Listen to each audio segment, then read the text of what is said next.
Melekler Davası. Abduri İmam İbni Qayyim Cevziye. Tercüme qılğıcı Abdümecid Muhammed Emin.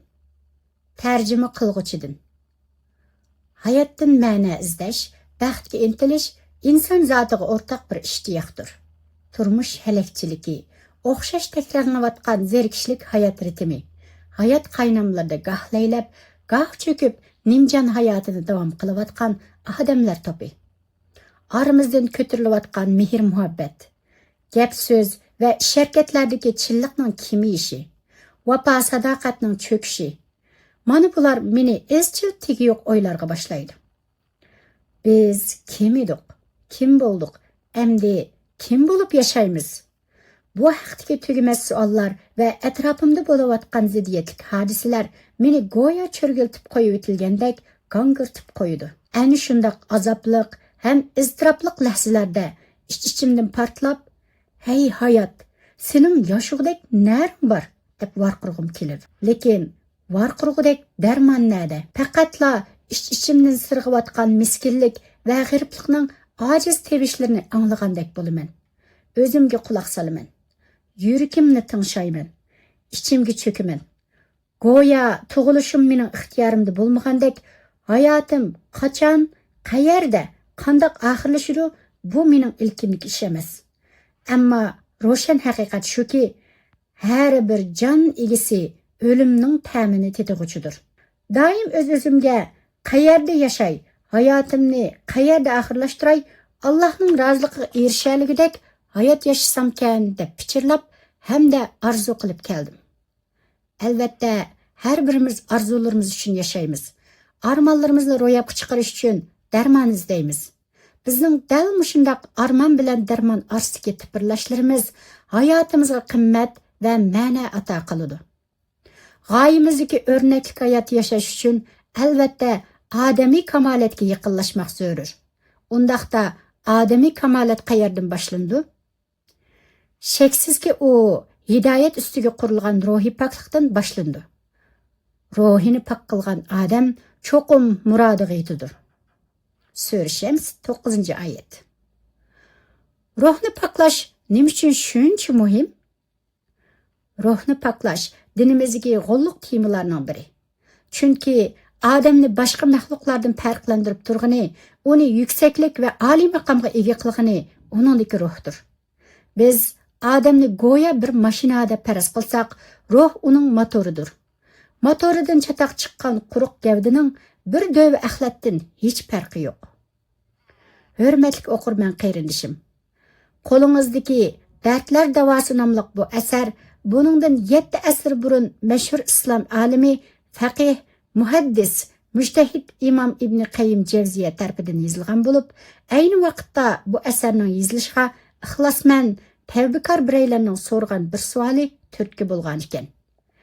Mazkur kitobning tunji qurlari dal shu savol bilan boshlanib, boshqa mazmunlar shu savolning javobi sifatida davomlashadi. Men mazkur asar bilan tunji uchrashgan chig'imda go'yo heliqi savol so'rg'ichi bizning aramizda yashayotgan biridek, ko'pchilik kimdan qanday so'rashni bilolmayotgan bir savolni o'ttirib qo'ygandek hissiyotga kelgan edim. Asarni boshdan oxir ko'rib chiqqandan keyin ichidagi mazmunlarni tildosh, dildosh qarindoshlarimga sunsamkan, shularmi bahrilansa deb o'yladim va darhol tarjimasiga tutish qildim. Tarjimaning tixmi sifatlik va ishonchli bo'lishi uchun titul batda ismi yozilgan ikki qarindishimizni hamdam bo'lishga taklif qildim. Ular xushallik bilan bu xizmat uchun bosh qo'shishdi va asosan kitob bitganga qadar yenimli bo'ldi. Natijada bu asarning tarjimasi o'zimiz planlagan vaqt va sifatda tamomlandi. Ko'pincha o'qirmanlarimizga ayon bo'lgandek, mazkur asarning avtori islom tarixidagi ta'sir kuchi zo'r sanoqli shaxslarning biri bo'lg'achqa, uning asarlari islom dunyosiga nihoyat keng tarqalgan va nurg'un olimlar uning asarlariga sharh, mulohiza, ilovalarni yozishgan. Mazkur asarmu bir qancha qatim ko'zdan kechirilgan va qayta besilgan. Shundoq bo'lg'achqa, bu asarning nusxalari intayin ko'p bo'lgan. Gerçi nusxalari ko'p bo'lsa-mu, Әмма әсәрнең мәркәзи идеясы ва асаслык мәзмунларны саклап калган асаста китапның рәтләнеше, ilgir keyinlik tartiblarda qisman o'zgarishlar bo'lgan. Bir qism ko'zdan kechirguchilar texnik inchkilik bilan ba'zi mazmunlarni chiqarib o'tgan yoki izohatlarni berib o'tgan. Shuning uchun biz bu tarjimani bitirib bo'lgandan keyin qo'limizda bor boshqa nusxalar bilan silishtirib chiqdik va imkoniyatimizdan yetishicha eng yaxshi qilishga tirishdik. Meningcha bu asar hozirgacha yozilgan yoki tarjima qilingan mushu turdagi asarlardan mundaq bir qancha nuqtada alohida farqlandi. Birinchi, asarda odamlarning ruhiy dunyosi noiti inchki operatsiya qilinib, ulardagi fazilat yoki razillikning mohiyati echib berilgan. Shundaqla aqliy yo'sinda tushuntirilgan. Ikkinchi, insondagi ruhdan iborat bu javharga qanday muomala qilish va uni qanday qo'g'dash, shundaqla qanday oziqlantirishning yo'llari tafsiliy ko'rsatilgan. Uchinchi, gunoh ma'siyatga tushib qolganlarga kechirilmas jinoyatchilar sifatida muomala qilinmasdan, balki do'stona holda ularning qo'lidan tutib, to'g'ri yetaklashni va yo'l ko'rsatishni tashabbus qilgan. To'rtinchi, asarda boshdan oxir ilohiy sevgi va insoniy mehr-muhabbat kuylangan. Beshinchi, ko'plagan hikoyat va qissalarni bayon qilish orqali asarning ta'sirchanligi va jalbkorligi oshirilgan. Oltinchi, temalarga munosib holda xilma-xil mazmundagi she'rlar qistirilish orqali til va tasvir san'atini paloq qilib, odamlarning ruhiy dunyosiga sho'ng'ib, qalb qatidagi mehr-muhabbat va fazilat bexlarini tavritib, buruqtirumliq ichida tunjiqib qilishning oldini olgan. Yettinchi, insonni insonlik maqomida tushunish tashabbus qilinib, uni goh farishtalarcha ma'sumlikqa ko'kka ko'tarib, goh shaytonlarcha azg'unlik bilan tamg'ilashdek o'ngchillik va so'lchillik xohishlardan yiroq turgan. Sakkizinchi, tarjimada mumkin qadar ommabop, tushunishlik til ishlatishga alohida ahamiyat berildi va she'rlar mazmun jihatdan asli muddaodan chetnamagan holda Uyg'urcha she'r shaklida tarjima qilindi. Yuqoridagi alohidaliklar o'qirmanlarni tabiiy holda go'yo shildirlab sular eqib turgan yop-yeshil bog'chada sirdosh bir do'sti bilan o'zaro haqni tavsiya qilishib, gunoh ma'siyatlardan qanday saqlanish haqida mulohaza qilishga sayli qilayotgandek oromdil, yengil va ozoda tuyg'ularga boshlaydi. Hurmatli o'qirman qarindishim, men qo'limdagi bor imkoniyatlar bilan hayot tashvishlari ostidagi tashna qalbingizga bir piyola choy, qora bulutlar ostidagi egri-to'qay yo'llaringizga bir dona sham hazırladım. Hurmatli o'qirman qarindishim, men qo'limdagi bor imkoniyatlar bilan hayot tashvishlari ostidagi tashna qalbingizga bir piyola choy, qora bulutlar ostidagi egri-to'qay yo'llaringizga bir dona sham hazırladım. Ümidim bu yaqqan shamim yo'lingizga kichikina nur beralsa, hayotingizga zarracha yengillik qo'sha olsa, hammadan sovib ketayotgan qalbingizga oz bo'lsa-mu umid va tasalli bag'ishlay olsa. Oxirida bu qitimliq nashridan burun kitobdagi hadis va asarlarning manbalarini tepish va izohat yozishga hamdamda bo'lgan Madina Munavvar Islom universitetini bitirgan inimiz Muhammad Abdulhamidga va qo'llab-quvvatlagan, ilhom bergan, asarning bitib chiqishini to'rt ko'zi bilan kutgan, söylab turgan barliq ustozlar, sabdoshlar va qarindoshlarga chin ko'nglimdan rahmat aytaman. Va muhtaram o'qirmanlarimizning fikr taklif va ilmiy tanqid berishini chin ko'nglimdan umid qilaman. Kamoliy ehtirom bilan Abdumajid Muhammad Emin. Arabcha nashrning muqaddimasi. Barliq go'zal madiyalar olamlarning parvardigori Allohga xosdir. Allah bizlarga hadiya va tortiq sifatida avatgan va bizlarga rahmat va ne'mat bo'lgan, bizni har qanday yaxshilik yo'llariga yetaklab, yomonliklardan ehtiyot qildirgan qadrli payg'ambarimizga, uning pok oila tavobatlariga, sahobalariga va qiyomatgacha uning ixlos bilan ergashganlarga sanoqsiz salomlar bo'lsin. Qo'lingizdagi bu kitob İmam İbn Qayyim Javziyning nupuzli kitoblarining biri bo'lgan Ad-Da'u va Dava'u, Dardlar davosi nomli kitobdir. Abdur kitobida qalb kasallariga Qur'on Karim va hadislar ko'rsatmasi bo'yicha diagnoz qo'yib, davolash choralarini o'tirg'a qo'ygan. Diagnoz qo'yib doğrusini berish Alloh nozil qilgan Qur'on Karimning xususiyatidir. Bu haqda Alloh taolo mundaq deydi: Biz Qur'onni mu'minlarga shifo va rahmat qilib nozil qildik. Payg'ambar alayhissalom mundaq deydi: Alloh taolo har qanday kasalni salsa, uning doğrusini qo'shib beradi. İmam İbn Qayyim bayrog'i ro'shan, maydoni mustahkam, Allohning cheklimilarning dafsanda bo'lishiga zodil yo'l qo'ymaydigan, shaytonning bandalarni ozdirib o'tishiga yuragi chidamaydigan kishi edi. İbn Qayyim bu kitobida gunoh masiyatlarning insonning dunyo oxiratiga, ijtimoiy jamiyat va muhitga intayin ziyonli ekanligi to'g'risida tafsiliy to'xtalib, bu gunohlardan qutulish haqida yetarli javoblarni bergan va unumli davolash usullarini ko'rsatib o'tgan.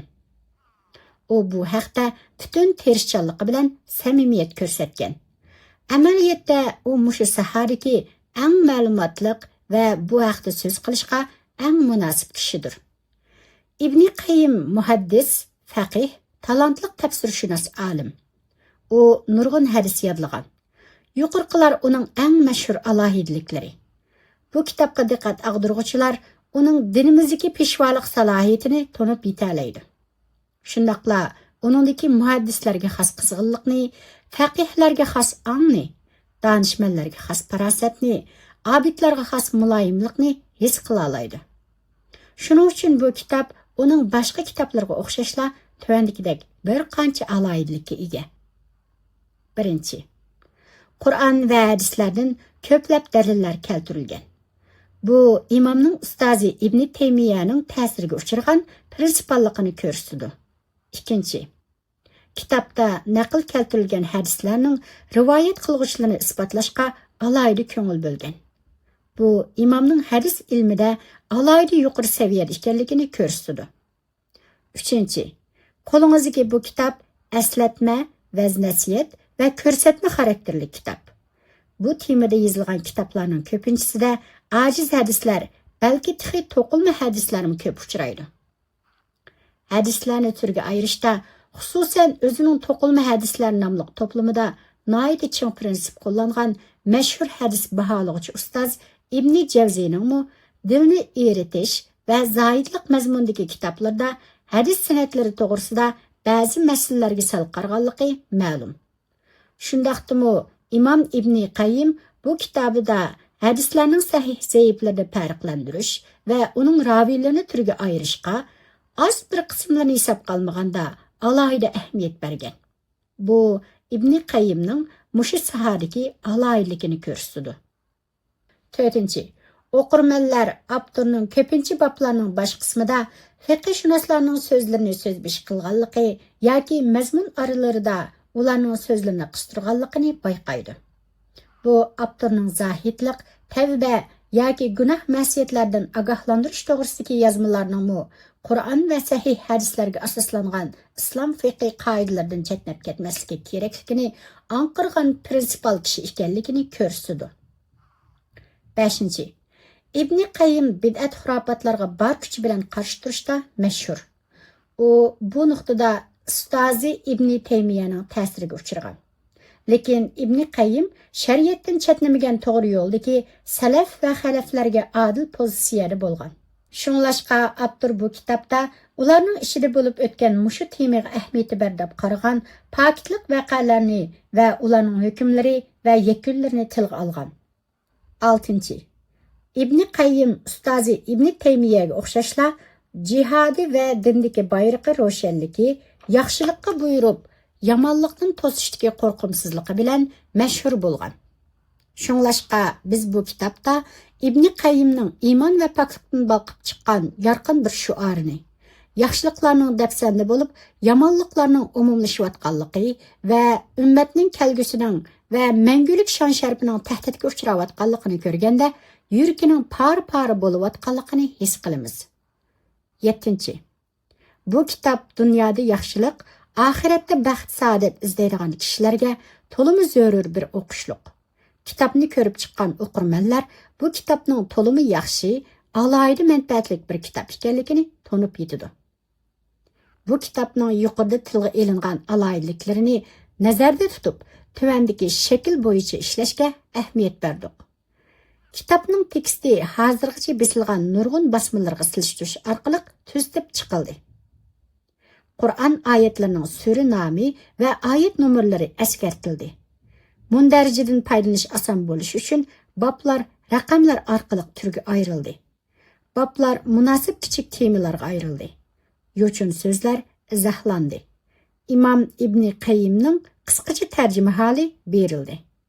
Ibn Javziya nashriyati. Muqaddima. Nayt shafqatlik va mehribon Allohning ismi bilan boshlayman. Allohdan yordam talab qilamiz. Ig'ir kasalga giribdor bo'lgan, kesali davomlashaversa, dunyo va oxiratda ziyon tortib ketadiganligini bilgan, bor kuchi bilan kasaldan qutulishning ko'yida bo'lgan, shundaqdimi kesali turgan sira ig'irlashayotgan bir odam to'g'risida yetakchi ulamolar va diniy peshvolarning qanday ko'rsatmalari bor, qaysi amallar bilan kasallardan saqlang'ili, uningga to'g'ri diagnoz qo'yg'ili bo'ladi. Bir odam qarindoshiga yordamda bo'lsa, Alloh u odamning yordamida bo'ladi ekan. Bemorlarning yordamida bo'lganlarga Alloh rahim qilsin. Mushu haqda yo'l yo'riq bergan bo'lsanglar. Alloh hammanglarga rahim qilsin. Ajringlarni bersin. Yuqorqi savolga qarta musulmonlarning muftisi, dinning quyoshi, ustoz, peshva, olim, shayxul islom, Javziya madrasasining mas'uli Abu Abdullah ibn Abi Bakri Ayyub ibn Qayyim Javziya tuvandagidek javob berdi. Har qanday kasalning doğrusu bo'ladi. Barliq madhiya Alloh xosdir. Abu Hurayra radhiyallohu anhu payg'ambar alayhissalomning mundaq deganligini rivoyat qiladi. Alloh har qanday bir kasalga giribdor qilsa, uning davosini qo'shib beradi. Jabir ibn Abdullah radhiyallohu anhu payg'ambar alayhissalomning mundaq deganligini rivoyat qiladi. Har qanday kasalning doğrusu bo'ladi. Navoda kasalga joyida doğru berilsa, Allohning izni bilan saqayib ketadi. Usama ibn Sharik radhiyallohu anhu payg'ambar alayhissalomning mundaq deganligini rivoyat qiladi. Alloh birovga kasal salsila, uning shifosini qo'shib beradi. Kasalning shifosini bilganlar biladi, bilmaganlar bilmaydi. Yana bir rivoyatda shubhisizki Alloh birovga bir kasaldan boshqa kasal silib qolsa, uning shifosini qo'shib beradi. Sahobalar shifasi yo'q kasal qaysi deb so'raganda, payg'ambar alayhissalom shifasiz kasal qiyrilik deb javob bergan. Bilmaslikning doğrusi so'rashdir. Bilimsizlikmi bir xil kasallik bo'lib, uning doğrusi so'rashdir. Bu kasallik qalbiy kasal, ruhiy kasal va jismoniy kasal qatorliqlarni o'z ichiga oladi. Payg'ambar alayhissalom bilimsizlikni kasallik deb qaragan va biladiganlardan so'rash orqali uni davolag'ili bo'ladiganligini ko'rsatgan. Jabir ibn Abdullah radhiyallohu anhu mundaq deydi. Biz bir safarga chiqdik. İçimizden bir eylemge taş çekip ketib, beshi yerilib ketdi. Şu arada o adam ehtilam bulup qaptı. O hemrahlaridan tayammum qilsam bularmı deb so'radi. Hemrahlari su bar tursa, bizningcha sen tayammum qilsang bo'lmaydi deyishdi. Natijada o adam g'usl qildi-da, shu sababdan o'lib ketdi. Biz payg'ambar alayhissalomning qishig'i kelib, bo'lgan ishlarni so'zlab berdik. Payg'ambar alayhissalom Hemrahları onu öldürüp koyuptu. Bilmisi sorusu bulmamdı. Bilmezlikin doğrusu soraşku. Belki o adam tayammum kılsa, yoki yerilgan yerini tengvetip, bedeninin başka yerlerini yuyup, tengilgan yerge mesih kılsımı bulattığı dep kaydı. Demek, Peygamber aleyhisselam bilimsizlikni kesellik dep süpetledi ve onun doğrusunun soraş ekanligini bayan kıldı.